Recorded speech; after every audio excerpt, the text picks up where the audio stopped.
O ministro ancião, oficiante, então, transfere o vinho. Aonde está o vinho? Vamos ver. Aqui. O ministro ancião, oficiante, transfere o vinho do jarro para o cálice. Todos se ajoelham enquanto é implorada a bênção. Desta vez, o assistente colocando a mão, ou o ancião, sobre o cálice.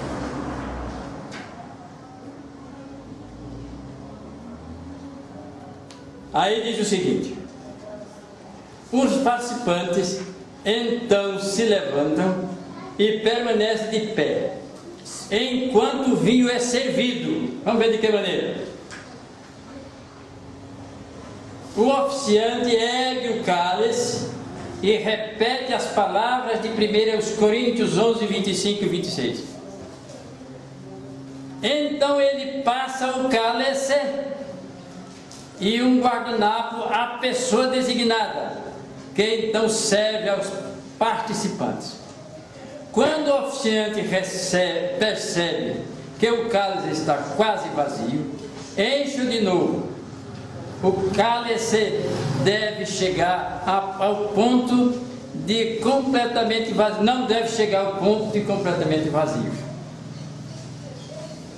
Cada vez que o cálice é usado, deve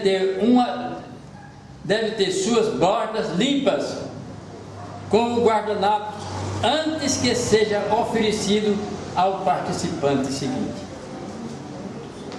Depois de todos serem servidos, os assistentes e oficiantes servem-se mutuamente da mesma maneira como procedeu com o Pai. Eu posso descrever isso, irmão? Nunca, jamais. Eu posso dizer que a Bíblia está errada? De jeito nenhum. Eu posso mudar as palavras inspiradas de Deus? Não. Porque eu tenho uma ideia? Eu tenho um pensamento? Eu sou Mário Persona e essas são as respostas que eu dei aos que me perguntaram sobre a Bíblia. Você perguntou se na ceia seria obrigatório usarmos apenas um cálice. Bem, os símbolos usados na ceia são o pão e o cálice com vinho, e isso é muito claro das várias passagens em que são mencionados, começando pelos evangelhos, quando o Senhor instituiu a ceia antes de ser levado à morte. Embora tenha sido instituída ali nos evangelhos, aquela não é a ceia que os cristãos celebram, pois ali Jesus estava vivo e a igreja não tinha ainda sido formada. A ceia que celebramos é a que foi revelada pessoalmente por Cristo ressuscitado a Paulo, que não fazia parte dos discípulos nos evangelhos. E Paulo descreve essa revelação em 1 Coríntios 11. Todavia, ambas as ocasiões trazem o mesmo significado e os mesmos elementos, pão e vinho, que são como fotografias do corpo e do sangue de Jesus. Em Mateus 26, 26 a 28 diz: E quando comiam, Jesus tomou o pão e abençoando-o, o partiu, e o deu aos discípulos e disse: Tomai e comei, isto é o meu corpo. E tomando o cálice, dando graças, deu-lhe, dizendo: Bebei dele todos, porque isto é o meu sangue, o sangue do Novo Testamento que é derramado por muitos para a remissão dos pecados. 1 Coríntios 11, 23 a 26, Paulo escreve: Porque eu recebi do Senhor o que também vos ensinei, que o Senhor Jesus, na noite em que foi traído, tomou o pão, e tendo dado graças, o partiu e disse: Tomai e comei, isto é o meu corpo, que é partido por vós. Fazei isto em memória de mim. Semelhantemente também, depois de cear, tomou o cálice, dizendo: Este cálice é o Novo Testamento, no meu sangue. Fazei isto todas as vezes que beberdes, em memória de mim.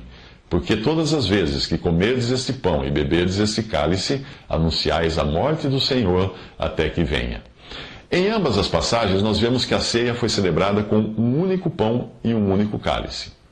O primeiro, o pão, tem um duplo significado. Ele significa, primeiro, o símbolo, um símbolo do corpo morto de Jesus, no sacrifício realizado há 2000 anos na cruz. Os nossos pecados foram colocados sobre o corpo de Jesus e ali ele foi feito pecado por nós. Aquele sacrifício foi único, não se repete, e o seu valor e efeitos são eternos. Um pão partido nos fala de morte. O meu corpo que é partido por vós, o Senhor Jesus falou.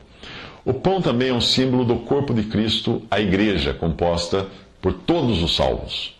Mas esse é um significado mais associado à mesa do Senhor do que à ceia do Senhor. O segundo símbolo durante a ceia é o cálice de vinho, o qual representa o sangue de Cristo. E também é uma figura da morte de Cristo, pois na cruz o sangue foi separado do corpo. Assim como na ceia, o vinho está separado do pão. Se o pão tem uma conotação de unidade, de uma coisa só, una, e por isso a doutrina dos apóstolos é clara em apontar a obrigatoriedade de um só pão, o vinho não tem o mesmo sentido, tanto é que ele é líquido. E ele só permanece unido se estiver em um recipiente, que é um cálice. O cálice de vinho nos fala da comunhão, de algo que é tomado em comum por aqueles que também têm em comum a salvação. E isso nós aprendemos na passagem de 1 Coríntios 10, onde o assunto é a mesa do Senhor. Enquanto a passagem do capítulo 11, o assunto ali é a ceia do Senhor. Que existe uma mesa do Senhor, tanto quanto uma ceia do Senhor, fica evidentes no primeiro capítulo de Coríntios, em 1 Coríntios, capítulo 10, versículo 21. Ali diz: não podeis beber o cálice do Senhor e o cálice dos demônios. Não podeis ser participantes da mesa do Senhor e da mesa dos demônios. Aqui ela é mencionada em contraste com a mesa dos demônios, uma mesa estabelecida para ídolos pagãos, por detrás dos quais sempre existe um demônio, como Paulo explica em 1 Coríntios 10, de 19 a 20. Mas que digo? Que o ídolo é alguma coisa, ou que o sacrificado ao ídolo é alguma coisa? Antes digo que as coisas que os gentios sacrificam, as sacrificam aos demônios, e não a Deus. E não quero que sejais participantes com os demônios. Existe também a possibilidade de uma mesa não ser nem do Senhor, nem dos demônios, mas de Israel. E é bom sempre lembrar que mesa tem o sentido de lugar de comunhão, de compartilhamento e também de apresentar a nossa adoração a Deus. Paulo fala de Israel e menciona a sua comunhão. Em Romanos 11, de 7 a 10, quando ele diz: pois que o que Israel buscava não alcançou, mas os eleitos o alcançaram e os outros foram endurecidos. Como está escrito: Deus lhes deu espírito de profundo sono, olhos para não verem e ouvidos para não ouvirem até o dia de hoje. E Davi diz: torne-se-lhes a sua mesa em laço e em armadilha, e em tropeço por sua retribuição. Escureceram-se-lhes os olhos para não verem, e encurvem-se-lhes as costas continuamente. Mas o que dizer de uma mesa ou comunhão estabelecida na cristandade, porém fora dos princípios bíblicos? Seria a mesa do Senhor? Não. Seria apenas uma mesa de homens. Eles, apesar de serem cristãos, estabeleceram suas mesas, ou comunhões, ou lugares de adoração, sem que estivessem fundamentados na palavra de Deus. E nem reconhecem ali a unidade e interdependência existente no corpo de Cristo. O mais sério disso tudo está no fato de poderem também ser mesas onde a impureza, o pecado e a contaminação não estejam sendo admitidas por não existir um julgamento na hora de receber as pessoas à comunhão. Se nós somos criteriosos ao convidarmos alguém para comer à mesa da nossa casa, quanto maior deveria ser o nosso cuidado ao receber alguém à mesa do Senhor, cuja responsabilidade de administrar foi dada aos cristãos, aos homens. Uma analogia de como Deus enxerga o pecado associado a uma mesa pode ser visto nas palavras que fala aos bêbados de Efraim, em Isaías 28:8. Ali diz assim: porque todas as suas mesas estão cheias de vômito e imundícia, e não há lugar limpo. Portanto, antes de entrarmos no tema de sua pergunta, que tem a ver com a preocupação da contaminação e contágio por micróbios, usando um só cálice, eu quis dar essa introdução para apontar que o maior contágio com que os cristãos deveriam se preocupar é o contágio do pecado à mesa. A 1 Coríntios 5 dá um exemplo claro de que todo pecado deve ser tirado da comunhão daqueles que estão congregados. E é isto que significa a palavra excomunhão, tirar da comunhão. Uma pessoa que está em pecado não pode participar da ceia do Senhor, pois isto contaminaria toda a massa, como diz o mesmo capítulo. Aos olhos de Deus, uma pessoa que se diz cristã, porém vive na prática de pecado, é pior e o contato com ela mais contagioso do que com o incrédulo que está sabidamente no mundo. 1 Coríntios 5, de 6 a 13 diz: Não sabeis que um pouco de fermento faz levedar toda a massa? Por isso façamos a festa, não com o fermento velho, nem com o fermento da maldade, da malícia, mas com os ázimos, ou pães sem fermento, da sinceridade e da verdade. Já por carta vos tenho escrito que não vos associeis com os que se prostituem. Isso não quer dizer absolutamente com os devassos deste mundo, ou com os avarentos, roubadores, ou com os idólatras, porque então vos seria necessário sair do mundo. Mas agora vos escrevi que não vos associeis com aquele que, dizendo-se irmão, for devasso, ou avarento, amante do dinheiro, ou idólatra, ou maldizente, ou beberrão, ou roubador, com o tal nem ainda com mais. Tirai, pois, dentre vós a esse iníquo. Lembrando agora que o pão simboliza o corpo de Cristo e o vinho o sangue, vamos à sua dúvida, que é se existe a necessidade de se utilizar apenas um cálice na ceia do Senhor, compartilhado por todos os presentes, ou poderiam ser utilizados cálices ou copinhos individuais. Vamos à passagem que pode nos ajudar nisso. 1 Coríntios 10, 16 a 17 diz: Porventura, o cálice de bênção que abençoamos não é a comunhão do sangue de Cristo? O pão que partimos não é porventura a comunhão do corpo de Cristo? Porque nós, sendo muitos, somos um só pão e um só corpo, porque todos participamos do mesmo pão. 1 Coríntios 11, 26. Porque todas as vezes que comerdes este pão e beberdes este cálice, anunciais a morte do Senhor até que venha. Repare que a ordem se inverte do capítulo 10 para o 11. Como eu já mencionei, o capítulo 10 nos fala de mesa do Senhor, que é o lugar de comunhão. E para estar nesse lugar é preciso antes ter sido salvo. Por isso o vinho, símbolo do sangue, vem antes, como também acontece em nossa salvação. Primeiro vem o sangue. E o pão, que é símbolo do corpo de Cristo, vem depois, quando nós já somos acrescentados por Cristo ao seu corpo. Vinho primeiro, o sangue para sermos purificados de nossos pecados. E pão depois, o corpo de Cristo, do qual passamos a fazer parte. Já no capítulo 11, nós temos a ceia do Senhor, e o pão vem primeiro, porque ali é uma celebração reservada aos que já foram salvos, e agora pertence ao corpo de Cristo, e o vinho vem depois. Repare também que em 1 Coríntios 10, 17, não diz que participamos do mesmo pão e do mesmo cálice, porque o pão é símbolo do corpo, mas o cálice não é símbolo do corpo. O cálice, é símbolo de comunhão, de compartilhamento. Portanto, não existe a mesma necessidade de ser apenas um. Mas também não existe a possibilidade de serem individuais, porque ninguém pode dizer que está expressando comunhão ou comunicação se faz algo sozinho e para si mesmo. Por essa razão, na ceia do Senhor, o princípio que encontramos na Bíblia é do uso de um cálice, ou de 2, ou de 3, ou de 4, etc., dependendo da necessidade de se tornar operacional a distribuição no momento da ceia. Uma assembleia pequena pode muito bem compartilhar o mesmo cálice. Uma assembleia com algumas centenas de pessoas participando da ceia pode preferir ter meia dúzia de cálices, para que esse ato de comunhão não leve horas para ser realizado. Mas eu repito, nunca cálices individuais, pois isso anularia o sentido que é o da comunhão. Então vem a grande questão: e as doenças transmissíveis às quais ficamos sujeitos quando compartilhamos de um mesmo cálice ou do mesmo copo durante a ceia do Senhor? Como evitar?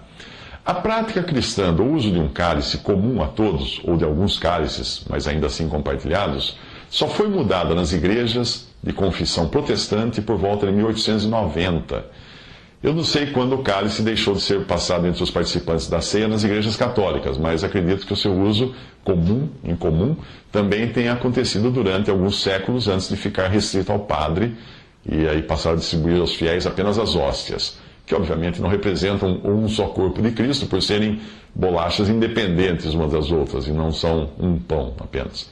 Apesar de quase 2000 anos de compartilhamento de um mesmo cálice, os cristãos não foram extintos por doenças e epidemias, o que demonstra que, apesar do risco de contágio existir, eles se multiplicaram ao invés de morrerem todos. Mas existe risco de contágio? É evidente que sim, pois a saliva é uma verdadeira sopa bacteriana. Na Wikipedia em inglês, eu descobri que aqueles que cuidam dos seus dentes e possuem uma boca relativamente limpa têm de 1.000 a 100.000 bactérias morando na superfície de cada dente. Aqueles que não têm uma boca higienizada têm entre 100 milhões e 1 bilhão de bactérias em cada dente. Outro dado aterrador é saber que 90% das células do seu corpo não são suas, mas são células de bactérias, fungos e outros seres microscópicos. Só 10% das células do seu corpo são efetivamente suas, e nela existem 23 mil genes contra mais de 1 milhão de genes que você carrega no seu corpo que não são seus. Isso significa que se a massa do seu corpo realmente representa 97 a 99%, o que é realmente seu, enquanto a massa de bactérias varia de 1 a 3% do seu corpo, a massa. Uma pessoa de 80 quilos pode estar carregando quase 2,5 kg de bactérias no seu organismo. O problema é que não existe um regime que nos faça perder apenas as bactérias. E nem poderíamos, pois não sobreviveríamos sem elas. Pense na vaca. A carne e o leite que ela produz dependem de um processo bacteriano, pois a vaca não se alimenta realmente de capim. O capim é apenas a matéria-prima que será quebrada pelas bactérias que moram nos vários estômagos da vaca e transformadas nos nutrientes que são necessários para a sobrevivência do animal. Portanto, nem todas as bactérias causam doenças, mas podemos ter na boca micro-organismos que podem nos matar se caírem na corrente sanguínea.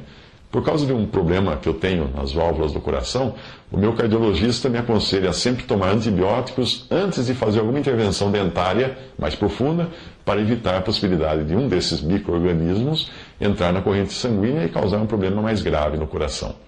Isso tudo significa que beber do mesmo copo, nem pensar, não é mesmo? Não é bem assim. Pois se eu fosse ficar preocupado com a possibilidade de adoecer por contágio de saliva, eu nunca mais engoliria a minha própria saliva. E nem dormiria pensando na possibilidade de um bichinho que mora em minha boca entrar na corrente sanguínea e detonar meu cérebro ou coração. Pessoas morrem todos os dias no mundo inteiro por razão de infecções dentárias.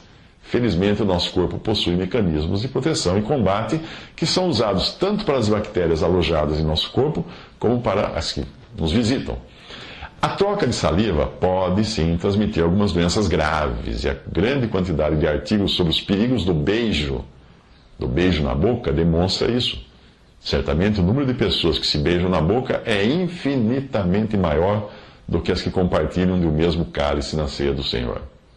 Na maioria dos casos, o perigo de adoecer está muito mais na condição da pessoa que recebe a bactéria do que no simples contato com a doença. Afinal, nós estamos 24 horas por dia expostos ao ar, que é o veículo de transmissão de doenças como a gripe, tuberculose, meningite, poliomielite, sarampo. Você certamente nunca pensou em evitar respirar, não é? Para precaver-se dessas doenças. O compartilhamento do cálice na ceia se torna uma ameaça ainda menos séria, do ponto de vista de contágio, quando nós descobrimos que 80% das doenças não são transmitidas pela saliva ou pelo ar, mas pela pele. As suas mãos são os principais veículos de transporte de bactérias para a boca, e aí nós não estamos falando apenas de doenças vindas de seres humanos doentes, como é o caso da saliva, mas daquelas doenças que dão em aves e animais, inclusive os domésticos. As mãos também estão continuamente contaminadas com todo tipo de fezes e fungos com os quais nós temos contato direto todos os dias.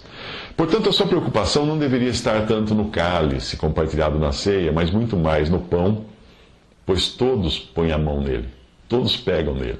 Tanto aquele que o parte na hora de dar graças, como cada um que vai tirando dele um pedaço para levá-lo à boca, com uma mão que provavelmente não acabou de ser lavada. Será que todos lavaram as mãos com sabonete bactericida antes de se sentarem ali para a ceia? Eu acredito que não. O mais provável é que antes de se dirigirem ao local de reunião para participar da ceia do Senhor, além do contato das mãos com infinitas fontes de contágio, eles também separaram o dinheiro que iriam colocar na coleta. Em um artigo que eu li, uma análise feita com 68 cédulas de $1 revelou que 5 continham bactérias que poderiam causar infecção em pessoas perfeitamente saudáveis. E 59 cédulas, ou 87% delas, deixariam doentes pessoas com baixa imunidade, como as que têm câncer ou HIV. Apenas 4 cédulas não continham bactérias patogênicas. Veja você que o simples ato de usarmos dinheiro, todos os dias, já nos coloca em contato com esses bichinhos mortais que andam por aí. Mas nós não temos intenção de deixar de usar dinheiro, não é mesmo? Assim como nós dependemos do Senhor para nos guardar de nos contaminarmos a nós mesmos com bilhões de bactérias que vivem em nossa boca, ou com aquelas que nos chegam pelo ar, pela água, pelos alimentos, pelas mãos, pelo dinheiro, por tantas coisas, nós devemos também depender dele na hora de fazermos o que ele pediu. E ele pediu: tomai e bebei. Se isso fosse um risco tão grande assim para nós, certamente o Senhor não teria deixado a ordenança para ser celebrada do jeito que ele deixou, quando ele disse: e tomando o cálice e dando graças, deu a eles, dizendo: bebei dele todos.